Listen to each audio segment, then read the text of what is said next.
Buenos días, me despierto con el sol justo al amanecer. Agradezco esta vida, agradezco este nuevo día y me ilusiona un otro día lleno de sentido y alegría. Y ahora voy a meditar. Week 4, here I am in the morning giving thanks for a new day, for my life and for another day at Durga's Tiger School, and this time in Spanish. Yes, I've been trying to learn Spanish, so I thought why not record myself in Spanish. I'm sure it sounds a little funny, but it's all part of the journey, step by step and palabra by palabra. This is our last week of training, so every class feels extra precious now, especially the yoga class. Since time here is running out, so I just want to enjoy every second and sink even deeper into each practice.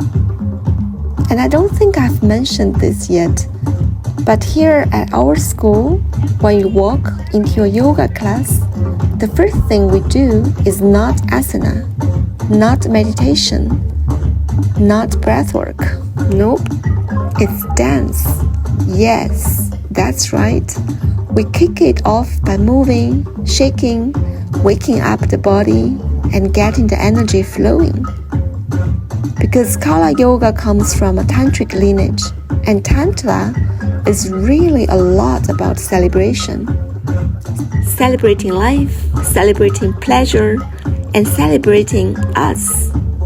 That's why we dance. It's fun, it's freeing, and it lets the creative, artistic side of us come out to play.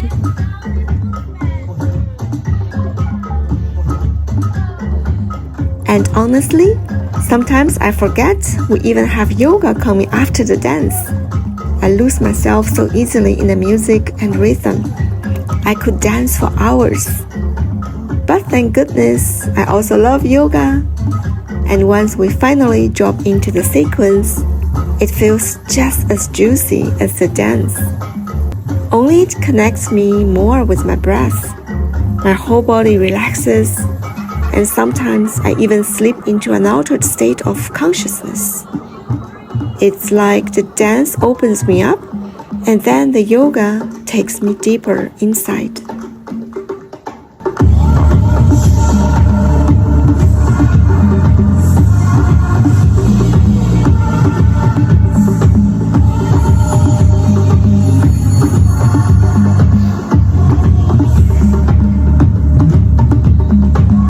You know what I love about this yoga journey? Nobody's here to push you or twist you into a pretzel. It's not about doing crazy shapes to impress others. It's about feeling juicy in your own skin and bones. Teachers at Durga's will never force you to do more than you can, but they are there to walk with you in the path of growth, in which you decide until where you want to arrive. Yes, you are the one. I am the one in charge. My body, my rhythm, as we always say in the practice, finding your sacred space. We are all walking our own path of growth. And that path, it looks different for every one of us. And that's beautiful. What matters is, am I listening to my body? Am I honoring my limitations with compassion instead of judgment? And this is about union. In my experience, I unite with my breath, my body, my plant allies, and my power animals, and much more. Twisting a little bit more with each exhale. Another thing that was surprising about the training is that we actually learned how to give massage. But not just any massage. This one is quite unique. It's the Ayurvedic walking massage, a technique rooted in the ancient Indian healing system of Ayurveda. with thousands of years of tradition. We use our feet instead of hands to apply gentle yet firm pressure across the body in rhythmic movements. This method simulates the marmas, the vital energy points of the body, and activating the flow of prana. The massage also supports the lymphatic system, helping to flush out metabolic wastes and toxins, while encouraging the elasticity of the muscle tissues.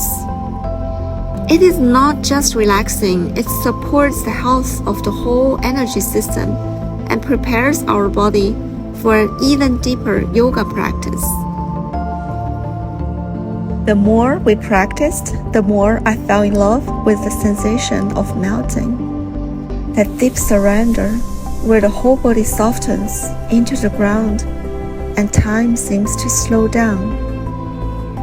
There was that atmosphere of devotion and care that made everything feel like a ritual. During this training, we always changed partners to practice. That means every session brought something new, because everybody had its own texture, temperature, rhythm, and stories and preferences. I learned so much simply by receiving. Some students walked with grounding, steady steps, like the element of earth. Others moved more in flowing waves, like water.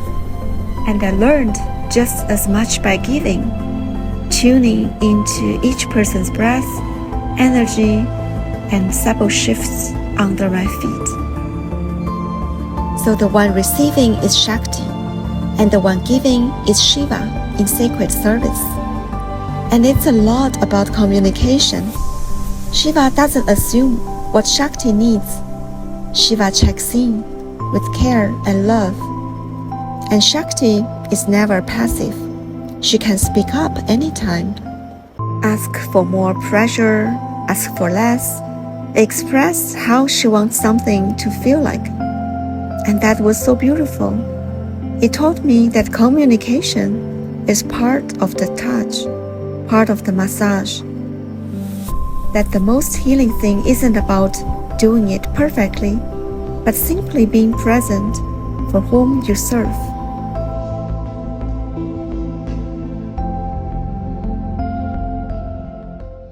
In our artistic expressions class, we explored many exercises around embodiment.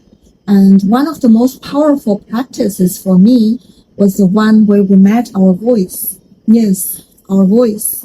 We created a physical space to meet her as if she has a real body and her own personality and her own stories to tell. I laid my blanket by the window so that we could have a beautiful view on the mountains and the nature. And then I imagined that I could invite her to sit in front of me to have a talk. At the beginning, it felt a little bit unfamiliar, like I ignored an important friend of mine for a long time. But before I knew, emotions started to rise and tears came. She told me that I hadn't given her enough space in my life and I was holding her back from expressing herself freely. And at that moment, when I realized that I had been silencing her so much and how much she was longing to be heard, just broke my heart. I was deeply sad and couldn't believe what I did to her, to my own voice.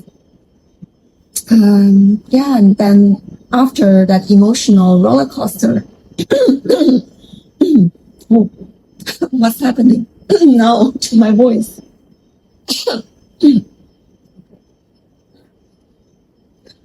And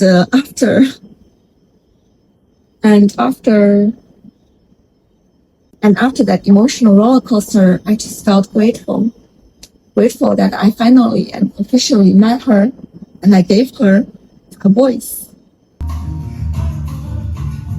And what I also learned is to allow my body to have its own voice, its freedom to move, to express, to communicate.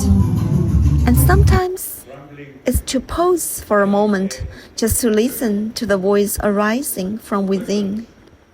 Like in one of the exercises, I started in stillness, noticing tiny impulses, a gentle pull in my belly, a tingling in my fingers, a wave of energy rising through my chest.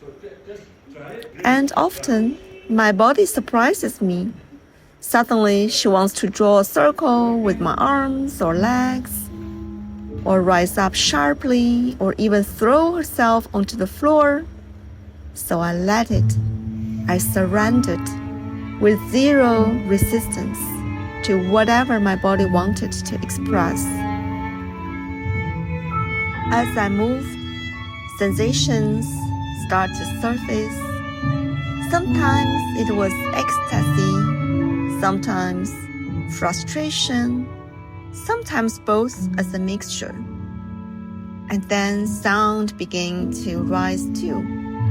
At first it was subtle, like a vibration in my throat, but then it wanted to open, to move really freely, and I didn't hold it back. That's when I felt my voice awakening, like my throat chakra was saying, I'm here too. I really appreciate this class so much. Our teacher, Christoph, created a truly safe space, a space where we could let the body do what it needed to do. And in this space, I was reminded again how wise our body is. And of course, I had many favorite classes during the training, including this one. Maybe you already guessed, Shamanism and Natural Spirit Connection. Here we were doing a shamanic cleansing, using the herbs and plants that grow around Ilalo volcano. It's a limpia, an Indian tradition where local plants are used to clear emotional heaviness and let stagnant energy move out. We could do the cleansing alone or with a partner. I chose to do it with Vero, and I'm happy I did. I felt her kindness and intention for me, and I held the same intention for her. I wished for her to release everything that no longer serves her, so she can open new space for new energies that support her in the most aligned way. When the plants touched my body and skin, I felt the connection to this land where they grow. It reminded me that I am part of this land and part of this beautiful environment. I imagined all the energies that don't serve me flowing down into Pachamama to be transformed by her powerful healing energy.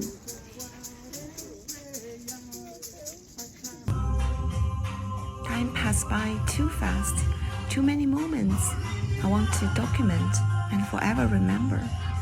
I cannot skip this one, our graduation celebration. In Tantra, celebration is part of the practice, part of the transition, part of the integration. We celebrate ourselves, we celebrate each other, we sang, we danced, we offered gifts, and we wished the best for another. Joy, songs, laughters, and dance are expressions of liberated energy. Like we seal each Kala Tantra session with chanting the Om. This celebration is like what seals the transformation in the body and the spirit. While Tantra literally means the tools for expansion, I truly felt like an expansion. Through this journey, I felt that my knowledge expanded, my capacity to feel love and connectedness with the universe deepened, and my ability to meet and hold my emotions grew. I felt an expansion in how I communicate with the Great Spirit and with the spirits of other beings, like plants, animals, all of creation. And I also experienced an expansion in my understanding of what community truly means. I feel really grateful for this beautiful ceremony and for all the people who truly saw me and acknowledged me for who I am. They witnessed both my light and my shadows, me, how I am as human, and they witnessed my pain, my joy, and my growth. I could read countless books or watch countless spiritual videos, but this being together in the same space, feeling one another's energy, sharing presence, this is something entirely different, and it will stay for me forever. What we shared was not just concept or philosophy of yoga or tantra. It was an embodiment of what it truly means to live a tantric yogic life.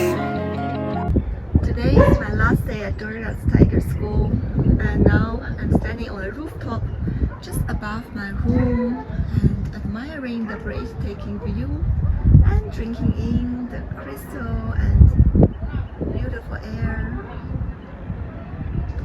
one more time. And I know it's not my last time.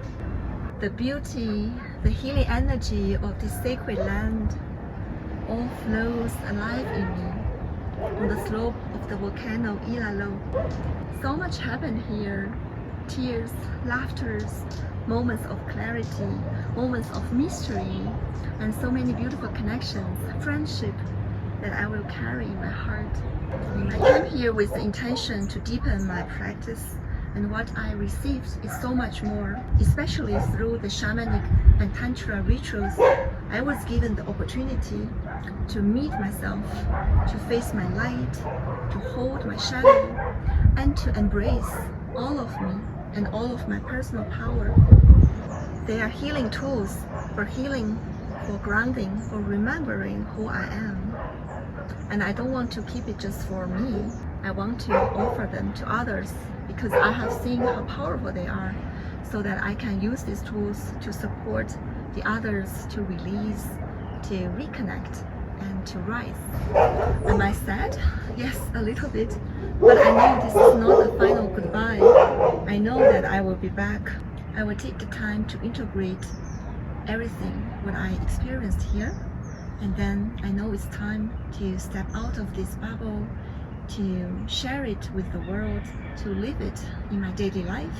With a heart full of gratitude, I say thank you to this land, to this school, to this transformative journey, and also thank you for watching this vlog, for witnessing it with me. Maybe we'll see each other here.